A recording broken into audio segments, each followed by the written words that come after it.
Terima kasih. Sebetulnya sebelum kita bertanya apa sih Rasul Kiblat, kita berangkat dulu mengenai apa sih yang disebut dengan arah gitu ya. Karena Rasul Kiblat itu kan fungsinya nanti untuk menentukan arah. Oke. Jadi yang kita bicara masalah arah nih, terutama arah kiblat. Sebetulnya arah ini kan bisa dipakai untuk navigasi dan segala macam ya. Kalau kita misalkan naik pesawat, itu pasti juga pilotnya bicara masalah arah. Kita mau naik kendaraan, mau kemana, juga arah. Tapi ini kaitannya dengan kiblat, yang dimaksudkan arah itu seperti apa? Bayangkan bahwasannya kalau kita berada di benda-benda yang dekat kita, pastinya kita dengan mudah ya, kita mengarah ke meja, kita mengarah ke kursi, apalagi kalau kita berada di Masjidil Haram, kita mengarah ke Ka'bah, mudahlah. Ada bendanya, kita mengarah ke Ka'bah. Tapi ternyata Indonesia itu jauh dari Ka'bah. Nah, artinya sebetulnya inginnya mengarahnya itu dia melihat Ka'bah. Sehingga kita bisa lihat arah ke Ka'bahnya itu kemana. Tapi Ka'bahnya nggak kelihatan. Nggak kelihatannya di samping jauh, tertutup pepohonan. Tapi ternyata nggak cuman itu. Buminya pun sebetulnya melengkung. Bulat. Mendekatin bulat. Melengkung. Sehingga kalaupun ya kita bisa melihat sampai tak terhingga gitulah. Arah cahaya yang nyampe di mata kita itu nggak connect ke Ka'bah tadi. Nah, disinilah arah itu didefinisikannya bukan arah mengikuti arah cahaya, tapi melengkung mengikuti permukaan bumi. Nah, karena melengkung itulah kalau kita jauh nggak mungkin kita bisa melihat Ka'bah. Sebagai penggantinya apa? Oke, contoh kasus nih kalau kita orang awam, kita mau lihat Monas.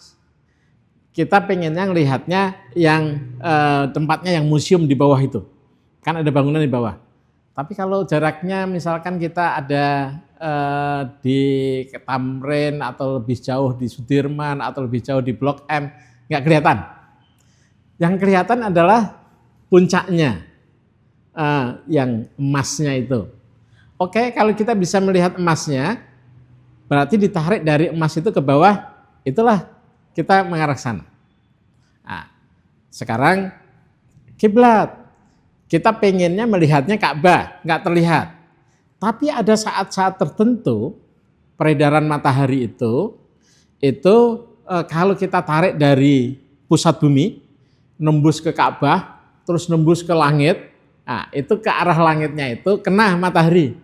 Nah, mataharinya itu kira-kira, saya katakan kira-kira, karena tidak eksak. Kira-kira berada di atas Ka'bah.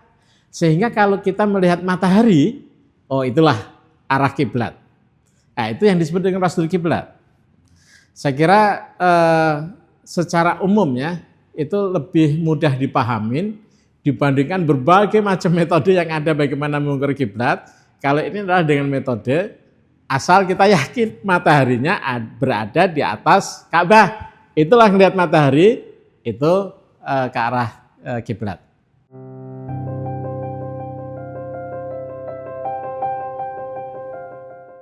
Jadi peredaran matahari lagi nih. Matahari di samping karena buminya berputar ya. Di samping ada siang, ada malam. Ternyata buminya itu ketika berotasi itu porosnya itu tidak selalu tegak ke ekliptik atau arah mataharinya selalu sama. Ada saat-saat tertentu bagian utara itu dia mendekat ke arah matahari, ada saat-saat yang lain bagian selatan yang mendekat. Dan inilah menyebabkan perbedaan musim ya di belahan bumi utara dan belahan bumi selatan. Kalau yang ada di sekitar Katulistiwa nggak merasakan ada musim dingin, ada musim panas dan sebagainya. Tapi inilah yang menyebabkan itu. Yang kemudian matahari itu, ini kalau di dalam ilmu falak, itu peredaran matahari, bulan dan bumi itu kita bisa menentukan posisi matahari itu ada di mana. Posisi bulan itu ada di mana. Sehingga kita sebetulnya dalam koordinat yang disebut dengan koordinat ekliptika kita mengenal lintang bujur matahari. Tetapi kita kalau lintang bujur matahari kita nggak bisa pastikan mataharinya berada sebetulnya di mana sih gitu. Nah, kita transformasikan ke koordinat yang namanya koordinat ekuator. Nah, koordinat ekuator itu ekuatornya sama dengan ekuator kita, sehingga kalau kita bicara masalah deklinasi matahari, ya, dan ascensio rectam sebetulnya, tapi dalam hal ini hanya dilihat deklinasinya. Deklinasi matahari itu dia berubah-ubah dari sepanjang tahun dia berubah. Kalau dibuatkan grafiknya itu seperti grafik sinus kosinus ya. Persisnya kalau di saat tanggal 21 Desember itu dia berada di paling bawah. Di paling bawah itu minus 23,44 derajat atau minus 27 menit. Nah, dia di bawah terus kemudian naik ke atas secara perlahan. Nah, dari tadi ya Desember terus naik, nanti Juni itu dia ada di utara. Lagi-lagi kira-kira sama, 23,44. Nah, sehingga matahari itu kalau kita lihat setiap hari terbitnya di mana, terbenam di mana, dia akan bergeser, berubah karena deklinasi matahari tadi. Ya, dia sebetulnya matahari ini kalau kita proyeksikan di atas permukaan bumi, ya, itu setiap hari akan berubah, bergerak dari selatan ke utara, kemudian nanti balik lagi ke selatan. Sehingga yang tadi sebetulnya ada saat-saat tertentu tidak hanya terkait yang berada di atas Ka'bah ya, ada saat-saat tertentu juga berada di atas Jakarta, saat tertentu ada di atas Pontianak, saat tertentu ada di atas Ka'bah. Kapan itu? Nah, itu terjadinya secara periodik setiap tahun. Tadi yang saya katakan ketika Desember itu sebetulnya di selatan, kemudian ketika ke arah Juni, karena Maret itu berada di Khatulistiwa, kemudian dia naik sampai nanti 21 Juni, kira-kira ya, itu ada di maksimal utara, 23 derajat 27 menit atau 23,44. Sedangkan kita tahu koordinatnya Ka'bah, nah ini penting untuk paham. Karena koordinat Ka'bah itu punya lintang di 21 derajat 25 menit 21,03 detik. Nah, matahari itu tadi ketika bergerak ke arah 23 derajat 27 menit, itu dia akan melewatin angka lintangnya Ka'bah tadi. Ya di saat melewatin itulah matahari akan berada tidak persis. Saya selalu katakan tidak persis. Kira-kira berada di atas Ka'bah. Kapan? Ya, karena berada di Ka'bah, syarat pertama adalah terjadinya saat zuhur di Ka'bah. Oke. Jadi jangan cari Rasdul Kiblat jamnya jam 10 pagi, nggak ada. Karena kita nunggu zuhur di Ka'bah. Zuhur di Ka'bah itu tadi ketika mataharinya naik ke arah utara, itu terjadi di tanggal 28 Mei. Apakah selalu 28 Mei? Sebetulnya kira-kira 28 Mei, bisa 27, bisa 28, karena tadi setiap tahun bisa bergeser-geser begitu. Yang biasa kita kenal 28. Ya. Di 28 Mei itu kita perlu lihat zuhurnya di sana kapan? Di Ka'bah tadi, di Masjidil Haram. Cek di sana. Nah, kalau kita cek zuhurnya jam 12 lewat 18. Gitu ya. Atau kadang 17 gitu.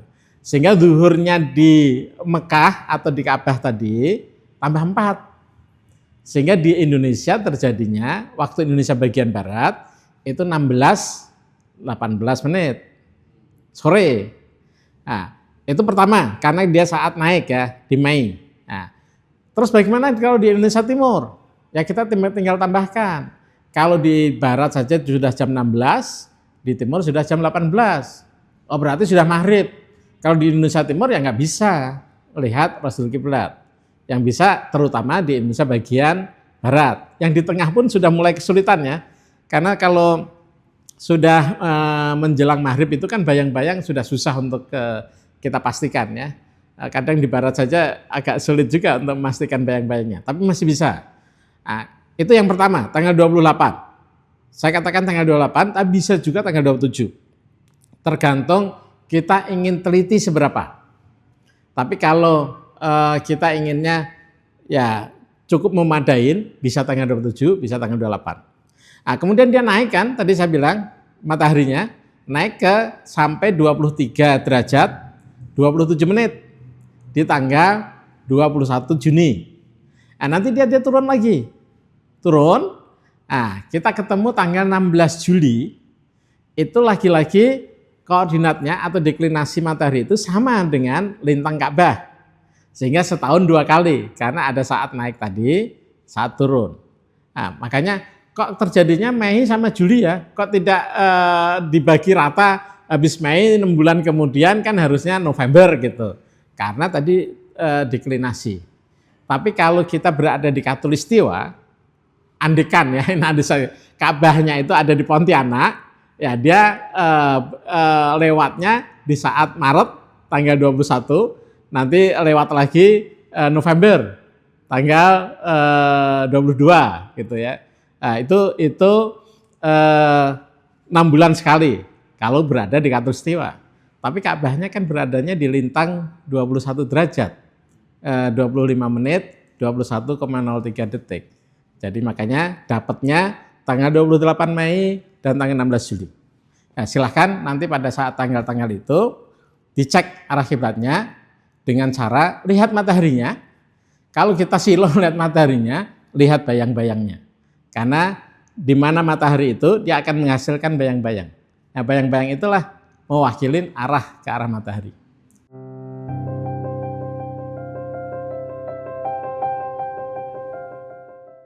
Seperti tadi saya sudah singgung, kalau di Indonesia, karena tadi Rosdul Kiblah itu terjadi di saat duhur di Masjidil Haram atau di Mekah, dan itu terjadinya jam 16.18.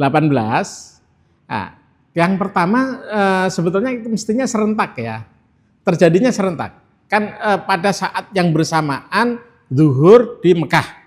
Dari manapun di seluruh dunia, tidak hanya dari Indonesia, itu yang bisa melihat matahari, saya katakan yang bisa. Karena di saat zuhur di Mekah itu ada bagian yang sudah malam. Ada yang subuh, ada yang tengah malam, nah, yang itu yang nggak bisa. Nah, di Indonesia yang bisa adalah Indonesia bagian barat, Indonesia bagian tengah. Yang lebih memungkinkan adalah di bagian barat. Tapi kalau pertanyaannya yang mana dulu, nggak ada yang duluan, karena serentak, bareng. Dan satu waktu, cuman kalau di bagian barat 16-18, kalau di tengah 17-18. Nanti kalau di Malaysia, kemudian di Singapura, kemudian di daerah lain, sesuaikan dengan zona waktunya masing-masing.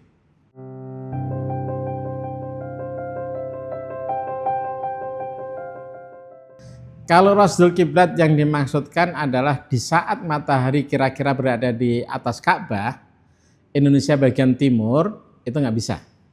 Karena ketika mataharinya di atas Ka'bah atau zuhur di Mekah, itu perbedaan waktu antara Mekah dan Indonesia di bagian timur, itu bukan 4, tapi 6. Kalau 12.18 waktu zuhurnya, di Indonesia bagian timur itu sudah jam 18.16. Mataharinya sudah terbenam, artinya nggak bisa pakai metode ini. Lalu pakai metode apa? Yang namanya mengukur arah kiblat itu sebetulnya nggak harus menunggu saat matahari di atas Ka'bah. Kalau kita berdasarkan metode astronomi di mana posisi matahari ya, setiap hari sebetulnya kita bisa hitung. Nah, ini bedanya. Kalau yang tadi di fix tanggalnya, di fix jamnya, tapi kalau metode pakai posisi matahari di mana, itu setiap hari sebetulnya kita bisa hitung dimanapun kita berada, kapan matahari itu berada di jalur Ka'bah. Nah, tapi waktunya beda-beda, setiap hari berbeda-beda, harus dihitung dulu.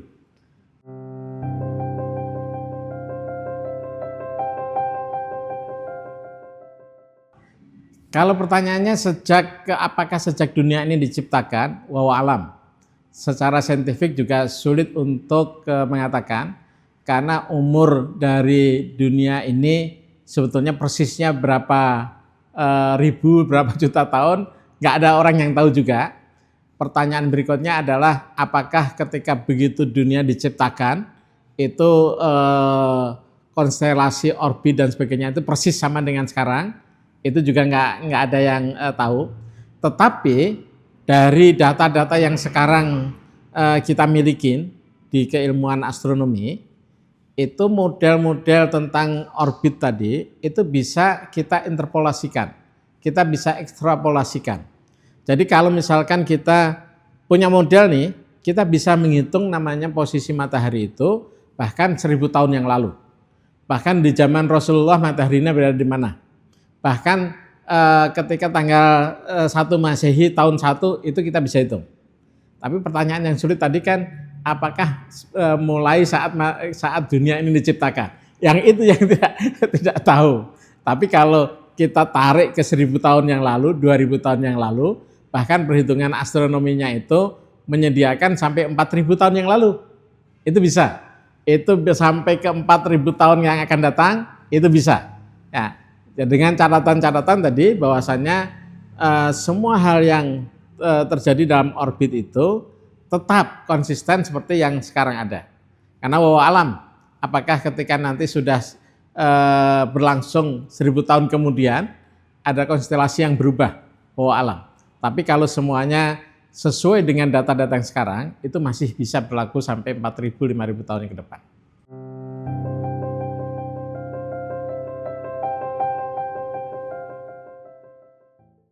Saya tadi mengintroduksikan tentang pengen seberapa teliti toh, gitu ya.